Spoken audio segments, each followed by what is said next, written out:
Alasan subjektif untuk kemudian menahan dia sudah bisa lah dilakukan karena tidak akan mengganggu kinerja dari KPK.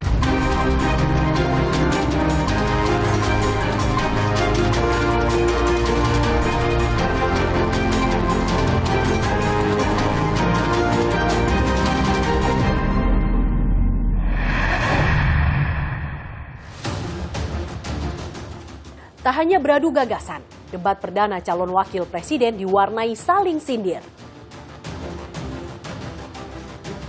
Kapolda Metro Jaya siapkan surat perintah penangkapan jika Firly Bahuri kembali absen pemeriksaan Rabu besok.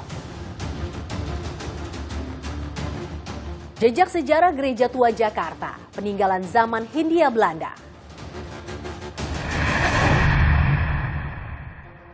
Halo saudara, laporan khusus yang berisi pilihan dari ruang redaksi akan mengisi waktu Anda selama 30 menit ke depan. Saya Mercy Tirayo, inilah berita pertama. Tak hanya beradu gagasan, debat perdana calon wakil presiden diwarnai saling sindir. Analis politik Pusat Kajian Politik menilai ketiga cawapres fokus dengan penampilan dan upaya menjatuhkan lawan. Namun belum memberi gambaran konkret arah ekonomi Indonesia di masa depan. Capres dan Cawapres 2024 menghadiri sederet perayaan Natal. Capres Anies Baswedan ikut perayaan malam Natal di Panti Asuhan Santo Thomas Ungaran, Kabupaten Semarang, Jawa Tengah. Anies sempat berdialog bahas cita-cita anak panti. Sementara itu, Cawapres Gibran Raka Buming Raka hadiri Christmas Youth Celebration and Concert di Manado, Sulawesi Utara. Ia pun berpesan agar anak muda manfaatkan bonus demografi Indonesia Emas 2045. Sedangkan Capres Ganjar Pranowo berkunjung ke Gereja Katolik SP Maria Regina Purbowardayan, Solo, Jawa Tengah. Ganjar sempat berdialog dengan sejumlah tokoh Katolik.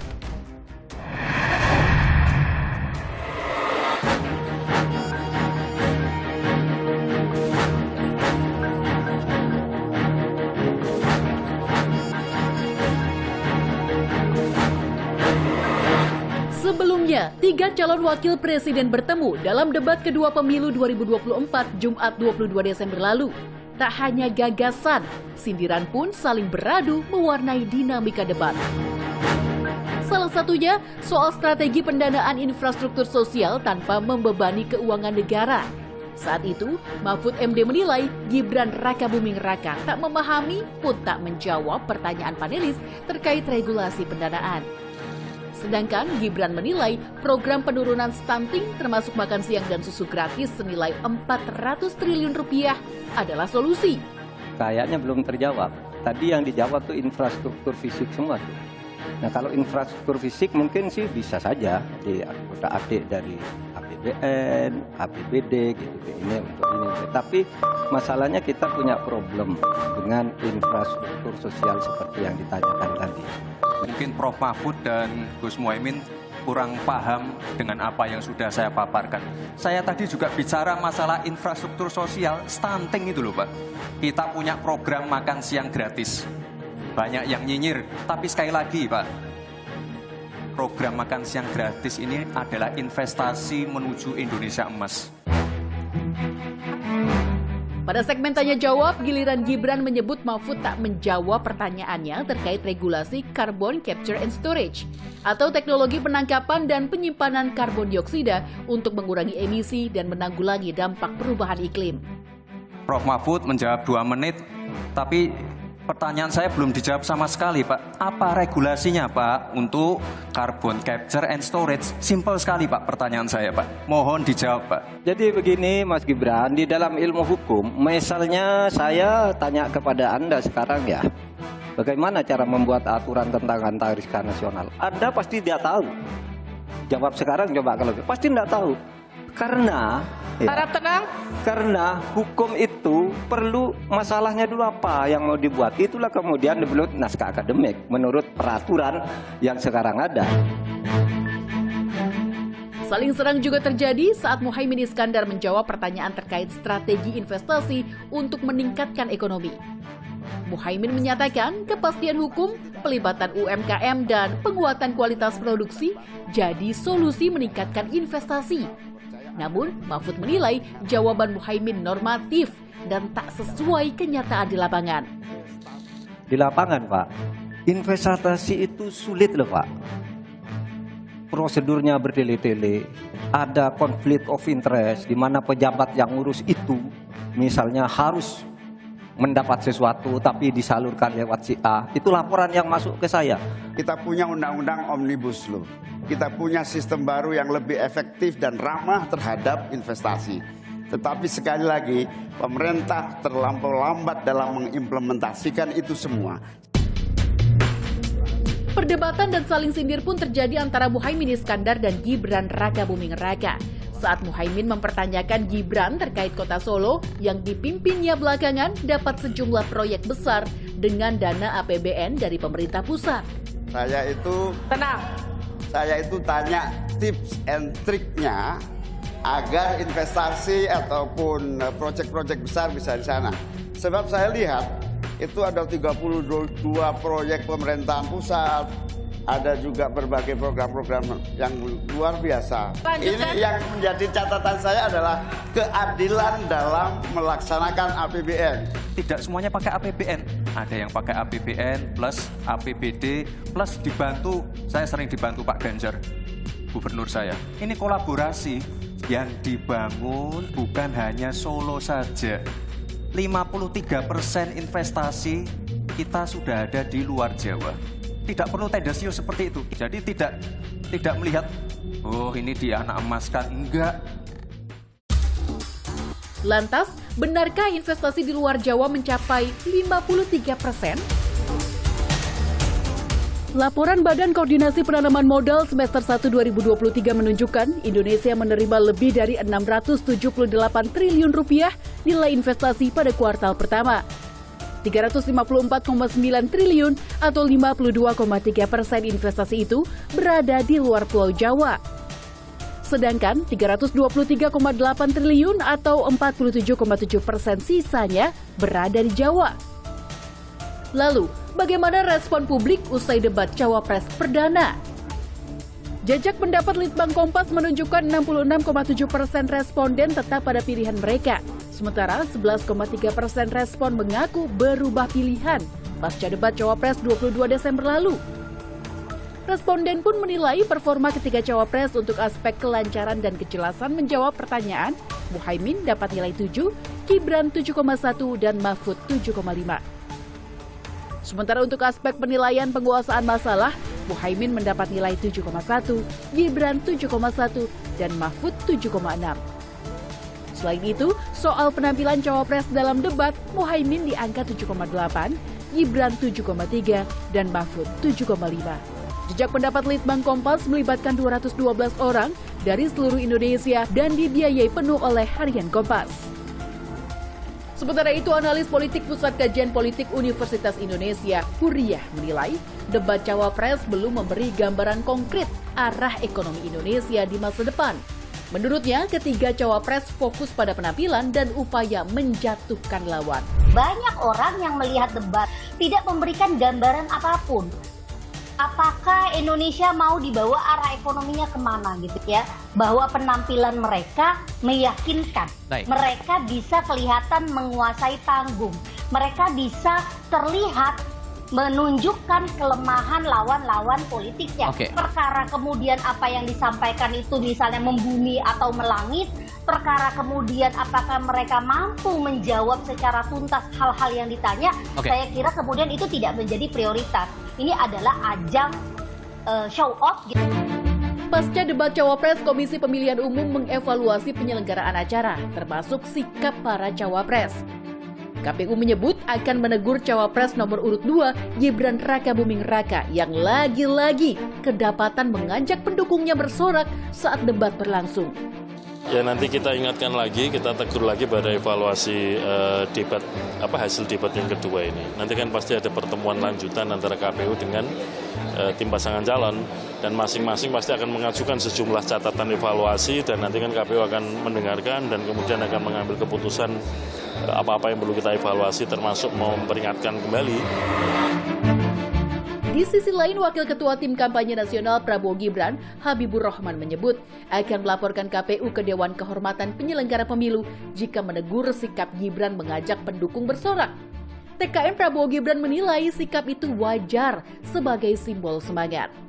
Saya pikir nggak ada aturannya. Kenapa penonton diundang? Tentu kan karena diinginkan ada interaksi. Kalau KPU menegur, saya akan laporkan KPU ke DKPP, ya, karena nggak ada urusannya itu. Gimik wajar, namanya kontestasi, ya kan, saling bersemangat, ya, memberikan semangat gitu loh. Jadi kalau sampai ada teguran, KPU siap-siap saya DKPP-kan. Dua debat perdana pemilu membawa para capres dan cawapres beradu gagasan hingga saling serang. KPU pun akan kembali menggelar debat capres-cawapres pemilu 2024 pada 7 Januari tahun depan. Akankah terjadi adu gagasan kaya substansi atau sekedar penuh sensasi? Tentu menarik dinanti.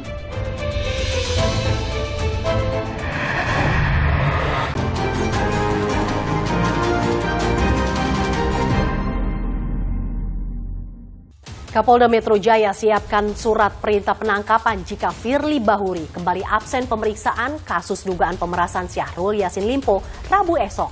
Di waktu bersamaan, Firly Bahuri juga menanti putusan etik Dewan Pengawas KPK.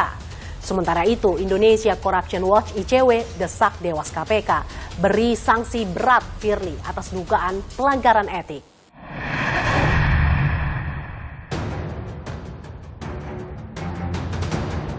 Firly Bahuri, Ketua Komisi Pemberantasan Korupsi KPK periode 2019-2023, kembali absen pemeriksaan penyidik Polda Metro Jaya atas kasus dugaan pemerasan Syahrul Yassin Limpo 21 Desember lalu. Melalui kuasa hukumnya, Firly beralasan hadiri sidang etik Dewan Pengawas KPK dan minta penundaan pemeriksaan. Kami kemarin sudah menyampaikan surat permohonan penundaan pemeriksaan langsung ke penyidik Polda. Hari ini banyak kegiatan beliau gitu ya. Salah satunya mungkin menghadiri pemeriksaan di Dewas. Namun alasan Firly terbantah sebab Firly lagi-lagi absen sidang etik yang digelar Dewan Pengawas KPK. Dewas KPK menyebut 12 saksi telah diperiksa dan sidang putusan etik Firly Bahuri dibacakan Rabu esok 27 Desember. Tanggal 27 pembacaan putusan sidang etik atas nama Firly Bahuri. Sidang itu nanti tanggal 27 pembacaan itu terbuka untuk umum. Sementara Kapolda Metro Jaya telah menyiapkan surat perintah penangkapan jika Firly kembali absen pemeriksaan 27 Desember esok. Melayangkan kembali panggilan kedua berikut, sudah disiapkan surat perintah membawa. Kalau itu nggak diindahkan, pasti kita keluarkan surat perintah penangkapan. Mantan penyidik KPK Yudi Purnomo menyebut berkelitnya Firly dari pemeriksaan Polda Metro Jaya cukup jadi alasan menahan Jenderal Bintang 3 itu. Proses penyelidikan pun, kemudian penyidikan, bahkan di Dewas KPK, bagaimana yang bersangkutan itu selalu mangkir, selalu mempunyai ribuan alasan gitu kan untuk tidak hadir ya di dalam pemanggilan. Alasan subjektif untuk kemudian menahan dia sudah bisa lah dilakukan karena tidak akan mengganggu kinerja dari KPK. Di tengah kasus dugaan pemerasan dan pelanggaran etik, Firly Bahuri akhirnya mundur dari jabatan Ketua KPK. Firly menyampaikan permohonan maaf dan mengajukan surat pengunduran diri kepada Presiden Jokowi. Sebelumnya, Presiden Jokowi telah menaikkan kepres perpanjangan masa jabatan pimpinan KPK yang semula berakhir 20 Desember 2023 diperpanjang hingga 20 Desember 2024. Saya katakan saya menyatakan berhenti dari Ketua KPK dan tidak melanjutkan masa perpanjangan. Suratnya tertanggal 18 Desember 2003 sudah disampaikan kepada Presiden melalui Menteri Sekretaris Negara. Sekaligus saya menyampaikan permohonan maaf atas segala kesalahan saya. Indonesia Corruption Watch atau ICW menilai pengunduran diri Firly Bahuri sebagai upaya lari dari tanggung jawab etik. ICW pun mendesak Presiden Jokowi tolak surat pengunduran diri Firly. Yang bersangkutan ingin berhenti dari jabatan sebagai pimpinan KPK merupakan bentuk lari dari pertanggungjawaban etik yang saat ini sedang dipersoalkan di Dewan Pengawas. Kami meminta kepada Presiden Joko Widodo untuk mempertimbangkan ulang permintaan saudara Firly tersebut. Dan akhirnya Presiden menolak permintaan Firly. Kami mendesak agar Dewan Pengawas nantinya ketika membacakan putusan atas permasalahan etik Firly Bahuri dapat dijatuhi dengan sanksi berat. Sementara itu, Koordinator Staf Khusus Presiden Ari Dwi Payana menyebut keputusan Presiden atau Kepres pemberhentian Firly Bahuri sebagai Ketua dan Pimpinan KPK belum bisa diproses. Sebab Firly hanya menyatakan berhenti. Sedangkan istilah berhenti tidak dikenal sebagai syarat pemberhentian pimpinan KPK. Sementara surat tak bisa diproses, 2 hari berselang, Firly merevisi surat menyatakan pengunduran diri sebagai pimpinan KPK dan menunggu keputusan Presiden Jokowi. Sebelumnya, Firly mengajukan gugatan pra-peradilan terkait status tersangka kasus pemerasan mantan Menteri Pertanian Syahrul Yassin Limpo ke Pengadilan Negeri Jakarta Selatan. Namun hakim menolak gugatan pada 19 Desember lalu. Firly juga menghadapi 3 perkara dugaan pelanggaran etik yang tengah diusut Dewan Pengawas KPK terkait pertemuan dengan orang berperkara. Di antaranya, mantan mentan sekaligus tersangka kasus dugaan korupsi Syahrul Yassin Limpo, kekayaan dan utang yang tidak dilaporkan secara benar di LHKPN, serta penyewaan rumah di Jalan Kertanegara, Jakarta Selatan.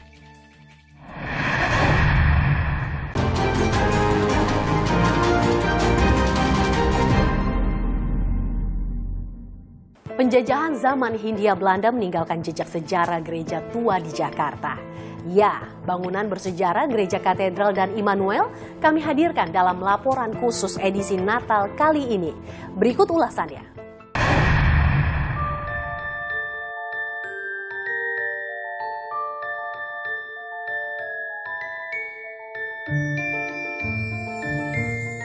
Penjajahan Belanda meninggalkan jejak sejarah gereja tua di Jakarta. Salah satunya Gereja Katedral yang berdiri sejak abad ke-18. Berdirinya Gereja Katedral berawal dari masuknya agama Katolik ke Batavia pada abad ke-17. Kala itu, Pastor Nelissen ditugaskan menyebarkan agama dan membangun gereja Katolik di Nusantara. Katedral merupakan gereja Katolik pertama di Jakarta. Didesain Jetrom sekitar tahun 1809, gereja katedral terbakar hebat di tahun 1828 sehingga menghanguskan hampir seluruh bangunan gereja. Pemerintah Belanda di waktu itu memberikan sebuah rumah gubuk yang ada di seputar area lapangan Banteng ini, di mana untuk pusat kegiatan agama Katolik. Nah, setelah itu diberikan sebuah gereja bekas gereja Protestan yang ada lokasinya dekat Rumah Sakit Angkatan Darat. Nah, disitulah gereja pertama dipakai, yaitu dari bekas gereja Protestan. Gereja Katedral dibangun kembali, mempertahankan desain neogotik ala Eropa. Katedral baru dirancang Pastor Antonio Dijkmans. Namun, di tengah proses pembangunan, Dijkmans meninggal dunia. Pembangunan diteruskan arsitek Marius Hulswit. Gereja Katedral akhirnya rampung dan diresmikan 21 April 1901. Jika dilihat dari luar, dinding gereja katedral seperti tumpukan bebatuan besar yang merupakan kamuflase batu bata. Sementara dinding bagian dalam dihiasi lukisan jalan salib Yesus Kristus. Di bawah lukisan terdapat ruangan pengakuan dosa. Tahun 1988, gereja katedral sempat dipugar oleh arsitek Indonesia Han Awal. Gereja Katedral kini ditetapkan sebagai bangunan cagar budaya oleh pemerintah DKI Jakarta. Pemugaran dan perawatannya pun harus sesuai aturan. Beliau adalah arsitek yang memang bertugas pastor di sini. Jadi beliau tahu bahwa gereja Jakarta ini termasuk rawan gempa. Sehingga waktu saat mendesain, akhirnya didesain sesuai. Di mana gereja ini berdesain neogotik dan langit-langit ceiling atau plafon dari gereja ini itu dibuat berbeda dengan yang ada di Eropa, yang biasanya dari batu, ini dibuat dari kayu, di mana unsur kayu ini ditujukan untuk mencegah bahaya gempa. Selain katedral, Jakarta juga memiliki gereja tua lainnya, Gereja Immanuel. Gereja bersejarah umat Kristen ini sudah berusia 148 tahun. Berada persis di depan Stasiun Gambir, Jakarta Pusat, gereja yang dulu bernama Wilmskirk ini dibangun oleh arsitek J.H. Horst dan eksklusif hanya untuk kalangan tertentu saja. Gereja Immanuel berdesain neoklasik yang khas dengan pilar-pilar tinggi menjulang. Menariknya, hampir tidak ada detail interior khas gereja seperti salib di setiap sudut bangunan. Di dalam gereja terdapat orgel atau piano kuno. Orgel ini didatangkan langsung dari Belanda dan hanya ada 3 di dunia. Orgel berusia 180 tahun ini masih berfungsi baik. Orgel dipakai untuk ibadah atau mengiringi pernikahan jemaat. Sejak tahun 1993, Gereja Immanuel telah masuk cagar budaya. Meski sempat direvitalisasi pada 2021, keaslian Gereja Immanuel tetap terjaga. Ditetapkan sebagai cagar budaya nasional, Gereja Immanuel beserta warisan sejarahnya tak hanya milik umat Kristen saja, namun seluruh rakyat Indonesia. Nah, kesadaran itu perlu kita bangun. Kenapa? Karena gedung Gereja Immanuel ini bukan milik orang Kristen saja, tapi sudah menjadi milik Indonesia. Ini salah satu lambang dari diversity atau Kebhinneka Tunggal Ikaan. Di gedung ini ada banyak peristiwa sejarah terjadi di sini.